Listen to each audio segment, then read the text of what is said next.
In the matter of the people of the state of California versus Orenthal James Simpson, case number BA096. And so, my fellow Americans, ask not what your country can do for you. And we are up and live and active. Hi, Taylor. How are you? Good. How are you? I'm good. We're both a little bit tired. It was a long weekend, I think, for both of us. You just got back from a wedding. Where was your wedding at? It was in Palm Springs, so it was just down the hill, as you say. Perfect. Yeah, it was fun. It was at like a really beautiful venue, and we had a wonderful time. A lot of Nice. dancing. Yeah, yeah. What'd you do? You're gone. He just left. I didn't know what Luna was chewing on. It turns out it was her toy, so she was being a Okay. good girl.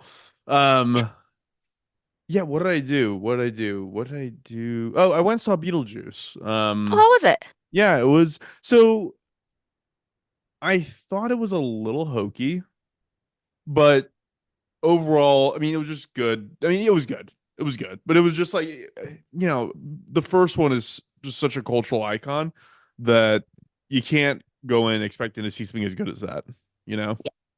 So, but no, highly recommended. Go see it. Go check it out. Also found this new show on Netflix called My Crazy Ex, and it is terrifying. It is insane. Some of the stories Is it like a that go on there. documentary? Yeah, it's like like every episode is like an hour or so long, covers like an X, and it's just like the craziest stuff I've ever heard. So highly recommend that Amazing. too. Do you want to go ahead and introduce us? Yes. Hello, everyone. Welcome to Doomed to Fail. We're the podcast that brings you history's most notorious failures and epic disasters twice a week, every week. And I am Taylor, joined by Vars. Always here, always happy. Always. So Taylor, I think I have a sense of what you're going to cover today. I don't think you do. Never mind then. I know I've been prepping. You mean like, are you on my Facebook post? Yes. Yes. Yes. No. Absolutely. I absolutely want to. I'm going to do that next week because it's going to be, it's so emotional. So I didn't have time to finish the book, and I was like, I'm gonna have to race through it. So like if I have to race through it, like I don't want to do that. So I will do that next week. Sweet. So I have like a kind of short and weird one for you today. Love it. Love weird. Okay. So have you read this book? Madeline. Yeah. So probably not the book. I do remember the movie. There. So Madeline is a little French girl. I just showed you this. I didn't show it to everybody else. We're not a video medium. But isn't this I have this pop-up thing. Our friend Laura gave me this. I'm at a baby shower for Flo. But isn't this cool? It's Paris. That is so cool. Did she Who make loves it? that? No, but that's a great question. It's something that She may might do. have. Yeah, I was gonna say that sounds Um, like something she could do. no, it comes in this book. So I'm gonna read you a little bit, and I need you to fill in the last word. And you'll get it because it's a rhyme. So Madeline lives in this not orphanage, in like a boarding school, and with a bunch of other little girls, and their teacher is named Miss Clavel. So they've been hanging out. In the middle of one night, Miss Clavel turned on her light and said, "Something is not right." Little Madeline sat in bed, cried and cried. Her eyes were red. And soon after Dr. Cone came, he rushed out to the phone and he dialed Dan Ton 106. "Nurse," he said, "it's an appendix." I've- I'm talking about appendixes. Oh, it's like I have no idea where that one's going. I thought you might know. I don't know. What is an appendix? What does it do? Why do we have one? All of that. That's what I'm going to talk about today. Fun. Because the kids asked me, and I was like, I have no fucking clue. I don't know either. I So, know that when I was in college, I had this university doctor, and I had this really bad like pain in like my stomach area, and mhm. he told me to go get it checked out of the ER for an appendix issue, and I didn't. And I went back to him like a couple of days later, and he was like, "Oh my God, you got to get down right now!" Like he was treating my body as though like a grenade was about to go off, and so I that's my think that's, only yeah, you could have assumption. died. Yeah, it's my only. Well, there was no problem, so I probably just ate bad tacos. Right. But yeah, that's the only thing I know is that they can go off in your body and just kill you out of nowhere. Yeah. Yeah. So your appendix is like a little organ and it like hangs off of your intestines. So like you have all that junk in you and in your intestines, it like kind of hangs off the end, the little hangy thing. Looks like a worm. I'll tell you why. I'll tell you a little bit more about that. So Cool. that's what it is. It's an average about 3.5 inches long for like most people. It's in your lower body near your right hip. So like under your belly button near your right hip. And then it kind of like hangs into your pelvis potentially or is like squished around. Other animals have them as well. So like rabbits have them and like other ones do too. Um, Charles Darwin thought it might be a vestigial structure, which is something that is, out evolution. Like we don't need it anymore, but our bodies still have it, like a tailbone, right? Yeah, makes sense. Um, which I'm super excited about because I don't have a tail, but I broke my tailbone, so good for me. Um, I think I broke my tailbone when I was a kid too. They'll it's always try worse. to make me like climb the rope in gym class. And I was always like a fat, chubby little boy, and I was like, dude, I can't climb the rope, and I kept falling back and like break my tailbone. Oh my God, Fars, if you were like Taylor, I will murder you literally right now. If you don't climb this rope, you would murder me. Couldn't do it. Like I cannot climb a rope. Yep, we There's invented ladders. We literally no solved way. this problem. It's like, Yeah, anyways. no, no, you're totally right. We don't need to know how to do that. Um, but they actually think that the appendix might do something these days. They think that it might help with gut bacteria, especially if you have diarrhea. It'll like hold the good bacteria and have it waiting for when you are like replenishing your body after you've been sick. So they're seeing that people are like, it's something that they're discovering in developing countries because diarrhea is the fourth cause of death in developing countries, the fourth leading cause, because you just like are sick all the time, It's which is wild. terrible. So they're like studying it down there, um, in developing countries. But we didn't do anything for a while. When it gets inflamed, probably because it's blocked either by um, like an object that like got into it somehow, like that you ate, like that bad taco, like got stuck in your um like in the appendix, like through your uh what's it called? Through your intestines. So like maybe it's that. And it'll start to feel a little bit of pain and then you'll feel more and more like where it actually is. Like you'll feel it like throbbing. And at that point, it has to be removed or it will rupture. If it ruptures, you can get oh my God, peritonitis, which is like an inflamed abdominal lining, and that can lead to shock and lead to death. So you don't want to ignore it if it really is your appendix. And I think you would know. Like I feel like I know people I know who've had their appendix like rupture or almost rupture. Like it's not like you have a stomach ache, like you can't move. It hurts so bad. That was going to be my question was like, because that's the part of it that was always scared to me is you could just happen and you wouldn't Right, right, right. know, but it sounds Yeah, like you would know. you would know. It's not like a brain aneurysm where you just like topple over. It's like you feel it and it gets like worse and worse. Jesus. And then you have to have an appendectomy. Um, if you have yours taken out, usually you're fine. Like you don't need it, and other parts of your body can do whatever it is doing, but it can be something that you live without if you just have to get it taken out for whatever reason. Um, so I'm sure that like the ancient Romans and like ancient people knew a lot more about anatomy than like we know uh, that they knew. You know what I mean? Like I'm sure there's ancient cultures who study this and like knew about it and we don't know that they knew. But in like our recorded Western history, the first person to like talk about an appendix was named Gabriele Falloppio in You- 1522 in Well Italy. done. Well done with I the did a hands. little I did a little La Italian thing. Brigizza. Gabriele Falloppio. So he was a humanist, like Poggio Broccolini, who we talked about before. This was during the Renaissance. So they're like trying to study things that like they haven't studied in a long time. Like we're coming out of the European Dark Ages. He studied in he lectured on anatomy and botany. He went to the best medical school in Italy, which sounds like hilarious and probably like just a horror show, It's called you know? best. Well, it wasn't called the best, but like it was like one of the Oh, best schools. It was called, I lost it. the University of Ferrara, but I mean, it was like a great school, but I'm sure it was just like men Yeah. walking around bloody and being like, "Oh, I just found this thing."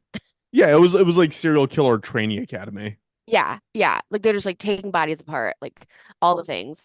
And so he lectured on anatomy and botany. He was the first person to write down, this one's dumb, that it takes muscles to lift your eyelids. I'm like, well, what the fuck else would be doing it? But I mean, it was old days. I'm not a doctor, so whatever. He also didn't believe in fossils. He just like didn't think that they were really fossils, which was fun. And he like wrote a paper about how like he didn't believe in them. And then he was the first person to describe the appendix as like little worm shaped. He called it a vermiform appendix, which means worm shaped, and like that's what that means. But the other thing that he discovered and like wrote down and people know about. So his name again is Gabriele Falloppio. Guess what he discovered? Poop. Pee pee. No, fallopian tubes, Ah. which is ridiculous, but named after this man who put his bloody hand in a woman's body and said, "Look at these. I'm gonna name them after himself." I guess the first to discover gets that privilege, but yeah. I guess, yeah, no, it's wild. So, he's the first person to like, write some things down, and then, they were, because I guess they were in the naming of body parts time. So Right. you could be like, oh, I'm gonna like, you know, close my eyes and like stick my head in this body, pull something out, and be like, "What's a farce?" I mean, Could be it calling would them be fun to be the smoke and sand first. tubes. Yeah, Yeah, like you can just do whatever you want, right? Like it's like we've all known the body exists, but you just happen to be the one that just pulled it out and said, "Now it's this thing." I know. 500 years later, we're Good for here him. talking about him. So, yeah. So they knew it existed, but they didn't know what it did. The first person to do an appendectomy is a doctor named Claudius Amyand, Amyand, in 1735. So a couple hundred years later, people knew that obviously like your um, appendix could kill you, but they didn't know like what it did, or they didn't know what to do. They didn't have a cure for it. What Yeah. 17 what? 35. Okay, so this time they hadn't discovered that you should like wash your hands Oh no, no, before no one. putting in the body. Hmm And there's no general anesthesia, so you're just like Like screaming. I don't get like surgery back then. Like how is keeping whatever the ailment is not better than having the surgery? It sounds like the surgery just rapidly accelerates whatever problem you already have. Did you watch the HBO show on John Adams? No. It's great. It's with Paul Giamatti, right? Um Giamatti, but it's so good. But in it, the John Adams's daughter gets breast cancer, and she like knows that something's wrong, but they don't like know exactly what it is. So she can like feel it. Like obviously she like feels a lump, and it doesn't go away, so they have to do a mastectomy on her. And oh my God, Fars, they just like cut off her boob, and they have a hot iron to like solder it or whatever, cauterize it. They just like put it on her like boob hole where it used to be, and she's screaming. It's so awful. Yeah, but then also okay, But so then that's awful, but also she probably died of infection anyways. Like she it didn't. But then she said that she felt it in her other breast, and she was like, "I would like to die." She was like, "I'm not yeah. doing that again." Yeah, yeah, yeah, Infection would kill someone faster than breast cancer would. yeah, yeah. Ugh. Yeah. So we're lucky to be able to have surgery in a hospital. Yeah, no kidding. Um, so it's Claudius Amyand was French. He was born in 1680, but he moved to England. He died in 1740. But while he was in England, he was the sergeant surgeon to King George II. So he was like the king's like the king's doctor, probably just like hung out with him all of the time. And so he was like the court doctor, like Yeah, like in that it was sense. him in the employee lounge with the court jester just hanging out. Uh-huh. Yeah. Exactly, exactly. Um, And so in 1722, he inoculated three of the royal children for smallpox, which is fun because they're doing they also did that in the John Adams movie where they would have people come around who had smallpox, and then they would cut you and you'd like put the wound, not the goop, into yourself, and that would just like a vaccine, gives you a little bit of it so like your body can fight it. I did not know that's how they did it. That is Hmm that is gross. so gross. And John Adams, I don't know why this is lining up with that, but they like bring a wheelbarrow with a dying person, and you have to like get their smallpox, but just a little So bit. so okay, so this is we're talking still like the late 1700s. Yeah, Okay, okay. mid 1700s. This is 1720. That's 1722. Um, and then he does the first appendectomy in 1735. So he did it on a young boy who was 11 named Hanville Anderson. And during surgery, um, he was able to successfully remove it, and the boy survived, and he was fine. So it's really, like you said, a miracle they did not get an infection. Yeah. Yeah, good Yeah, for that kid. yeah. Um, So he also did, other like hernia surgeries and things at that time. He was 150 years later, other people would say that they were doing the first appendectomies, but then like someone found his papers and like saw that he had done it. His biographer said Claudius Amyand was not a man of genius, but one of solid worth, who merits a nod of recognition from medical history too long denied him. So once they figured out that he was the one who did it, they were like, he should get the thing for that. Good for him. Why did Yeah. why do they call it an appendix? Oh, good question. An appendix just means like an extra thing. So, um, the Gabriele Falloppio called it the veriform appendix, which means like a worm-shaped extra thing. Interesting. Yeah. Do you have an appendix? Do I? Yeah. Yeah. I mean, no one took it out, so I assume it's there. I haven't seen it. Yeah, because people who like get like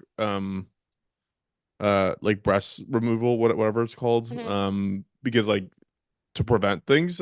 I assume people do appendic appendix removals.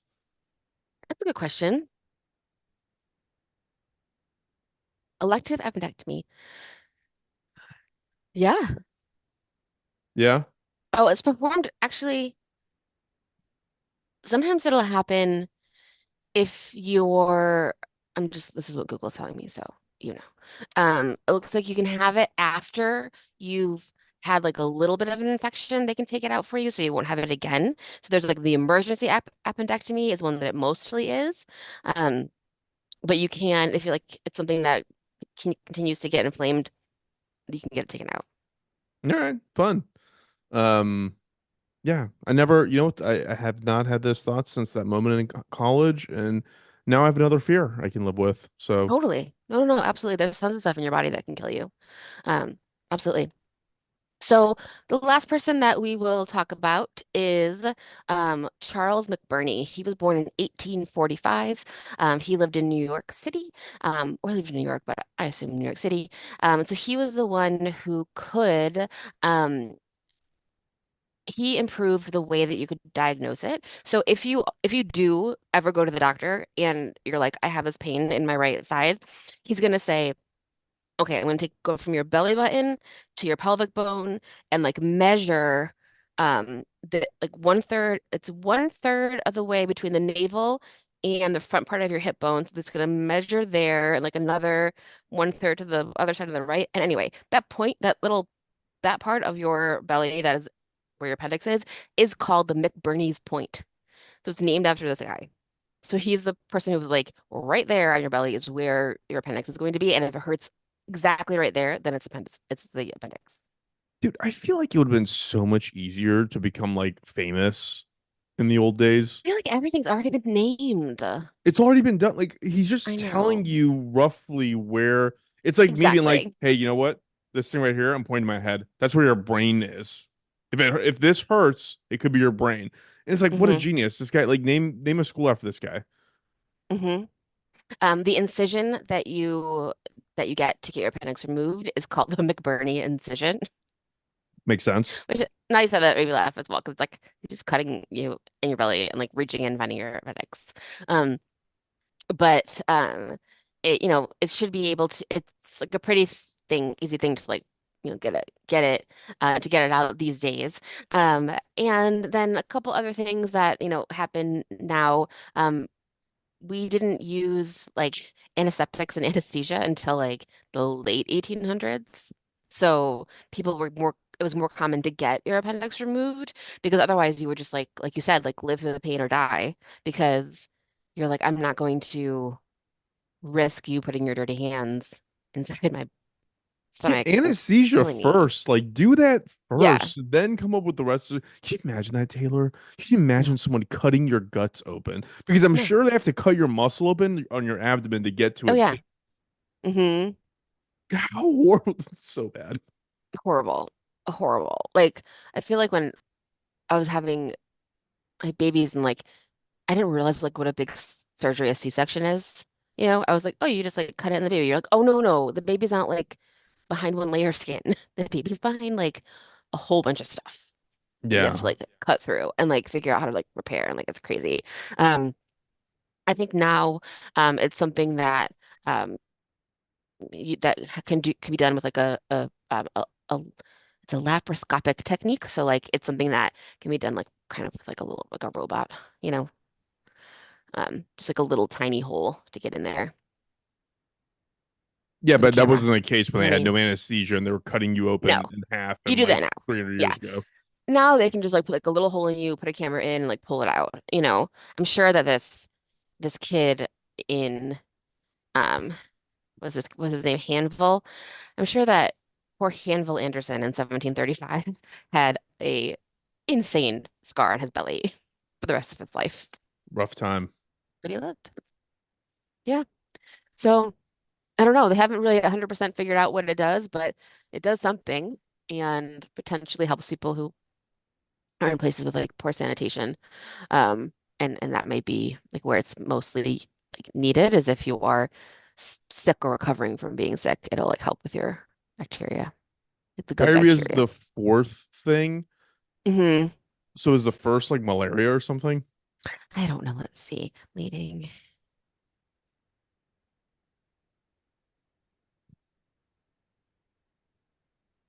I think.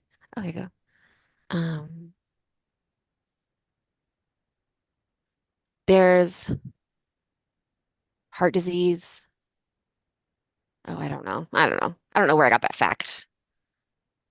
I'm looking at, oh, in the United States, heart disease is the number one. Preventable injury is number three. Good job. Makes sense. Yeah. Speaking of painful things that I'm shocked that we don't have an answer to, what's up with kidney stones? Like, how have we Ooh. not figured out how to get those out of us or dissolve them? Oh, totally. I have no idea. Because it sounds really painful. Yeah. Yeah. I'm pretty sure I had an ovarian cyst first because I had like the worst pain I've ever felt in my like ovary area. I've And heard those are really bad too. yeah. And I was like, I think like it just happened like once it was like burst, then I felt better. But it like it I like thought I didn't go to the hospital, but I was like, I'm about to go to the hospital. It hurt so bad. Jeez. Yeah. Yes. And you've had kids. And I've had kids, and that also is terrible. But you survive. You survive. Yeah. Yeah. Sweet. Cool. That's it. A short one, but now we know a little bit more about the appendix, and someday we might know even more. I think, yeah, it's kind of weird that it just like hangs out in there. You know, it's funny as we're going through like discovering the format of the show, what people like. Maybe people want like 15-minute shows. Who knows? Yeah, who knows? I A little mean, bit. the podcasts I listen to the most these days are all in like the 15-20 minute range. It's like the daily and that box version of the daily. And Mm-hmm. so, Um, Wait, I have an important question for you. I was listening to one of our episodes. Do you listen to podcasts in the shower? do I? Yeah. Yeah. How do you do that? So I have these Jabra head earbuds that are Hmm. Bluetooth Hmm. and they're made for working out so you can sweat in them and so they're waterproof anyways. And I just tweak those in and just, yeah, hop in the shower. Huh. Yeah. Interesting. Yeah, I can't go with silence for very long. I don't know why. It's probably not healthy or good for me, but I can't do it. But also, like, it's like the one place where like Luna's not barking or annoying me, or I'm Yeah, not yeah, yeah. checking Slack or whatever. So I know. Well, whenever, yeah, like whenever I go to the bathroom, my daughter they're always like, how come it takes you like so long to go to the bathroom? But when I'm in here with you, it doesn't take you that long. And I'm like, oh my God, Florence, I'm just sitting in here on my phone, not talking to you. Like that's why I can do that sit here for 20 minutes. Like when you're Oh my here, God. I'm not busy ignoring you, so I just finish. It's so true. It's so So true. It's like the funny. one place at our age where it's like just pure Like peace and quiet. leave me alone. Sometimes I'll go in there and Florence will be hiding in the shower. I'll be like, Florence, get out of the shower. Just want to pee by myself for 15 Um, minutes. in other news, Taylor, what did you think about Darth Vader endorsing Kamala Harris? Oh yeah, we did see that. That's the other thing where it was like Dick Cheney makes one last bid to get into heaven. Yeah. Um, I mean, I think it'd be nice to have like I don't know, like we were saying last week, like it'd be nice to have a contested primary. It'd be nice to have a more than one ballot at the convention. And it'd be nice to like Donald Trump doesn't know anything about like conservative politics, you know? It's just like this person. It's not like, I think Republicans need a do-over, Yeah. you Yeah. know? So I mean, It's so none of the living vice presidents are voting for him of the Republican ones. And like so many people on his cabinet are not voting for him. It's just wild. yeah. Yeah. I thought that was really interesting because Dick Cheney is Hmm. like he literally hasn't said anything about politics in the 20 some odd years he's been out of politics, and he just Yeah. comes out of the blue and says that. I was like, wow, that's shocking. Hmm. Especially given his horrible, horrible reputation. Yeah. But Wild. anyways, do you have anything to read off for us I do. or I do. I do. I have a couple of things. Oh, so my friend Morgan, um, was also part of the Learners League for a while doing trivia, and she was telling me that the person that invited her is like a person who's like been on Jeopardy and been on Carmen Sandiego and been on Wheel of Fortune. So like people are really smart. So I'm not the worst in my league, but it's really fucking hard. how can you be on Carmen Sandiego? It used to be like a game show in like the 80s. No shit. Like for kids. Oh, I didn't know that. Yeah, it was like a trivia show. So like this guy's been doing trivia like his whole life, you know? I had a crush on her, the cartoon one. Fair. Yeah. Yeah. Sweet. And I have one more thing too. Listener friend Ben said that he doesn't want you to give Trump any credit for releasing any of the oil in our oil reserves in the U.S. oil reserves. So we shared two articles, one from the White House, where in November 2021, Biden released how many, like several 50 million barrels from the Strategic Petroleum Reserve to lower gas prices and help with the lack of supply. And then again in June 2023, the Biden administration made 66 million in its first oil trade. So they sold 3 million barrels of oil from the Strategic Petroleum Reserve for $95 and then repurchased them at 73. So Hey, that's shorting. yeah, Oh yeah, there you go. interesting. Yeah, Wait, so Trump didn't release it? I just remember that wrong. yeah, Oh, okay. Well, Ben, thanks for correcting me. yeah. Yeah, and that's it. And if you want to correct us, please send us an email. What? doomedtofailpod at There, gmail.com. there we go. Awesome, Taylor. Okay, cool. We'll go ahead and shut this off and join you all again in a few days. Cool. Thanks. Follow us on socials.